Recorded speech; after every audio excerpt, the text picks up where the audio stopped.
Yes, hello. Magandang araw na naman sa inyong lahat mga kapatid at welcome na naman sa aking munting channel. Sa bidyong ito ay mayroon po akong ituturo sa inyong isa pong karunungan na inyo pong magagamit upang mapasauko ang isang tao sa iyong harapan. Pero bago po ang lahat, kung ngayon ka palang napadaan sa aking munting channel ay mag-subscribe ka na at pindutin ang inyong notification bell. Ang karunungan po na aking ituturo sa inyo ngayon ay mabisa po upang susuko ang isang tao na mayroong matigas na damdamin o di kaya ang tao na mayroong lihim na galit sa iyo. Kapag ito ay sinambit mo, mawawala po agad ang kanyang galit sa iyo. Siya ay magiging mabait sa iyo at susunod siya kahit na ano ang iyong sasabihin. Ang karunungan ito ay maganda pong gamitin kapag kayo ay mayroong kalaban o di kaya mayroon po mga taong naninira sa inyo o mayroong galit sa inyong tao. Dapat na gamitin po ninyo ang karunungan ito bago kayo umalis ng inyong bahay nang sa ganoon ay kapag nagkita kayo at nakaharap mo ang taong yon ay magiging mabait na siya at mawawala po ang kanyang galit sa iyo.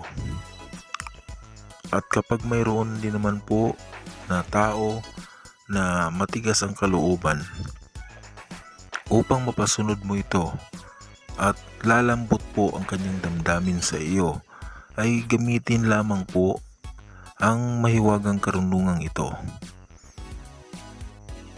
Ganito po ang paggamit ng karunungan ito. Una sa lahat ay mas maganda po kung pabibisain po ninyo muna ang mahiwagang salitang ito. Ito ang inyong gagawin. Sa araw ng Biyernes ay inyo pong dadasalin ang isang Ama namin, isang Abaginong Maria at isang sumasampalataya at isunod po ang mahiwagang salitang ito ng 3 ulit at hipan po ang inyong dibdib.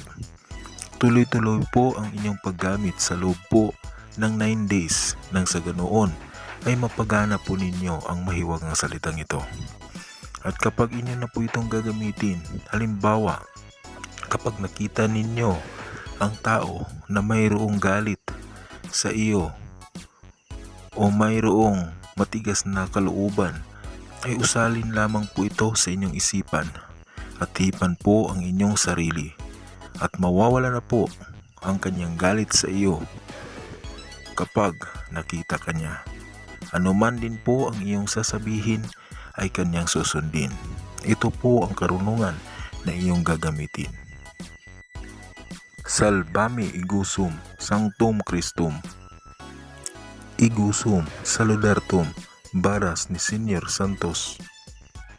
Igusum sanctum Espiritu. Igusum del mundo justicia. Bibat bibium Domini, Amen. Napakamabisa po ng karunungang ito mga kapatid. Inyo po itong ingatan. Magaling po yan na orasyon. Hanggang dito na lamang po ang aking video. Maraming salamat po sa panonood at pakikinig.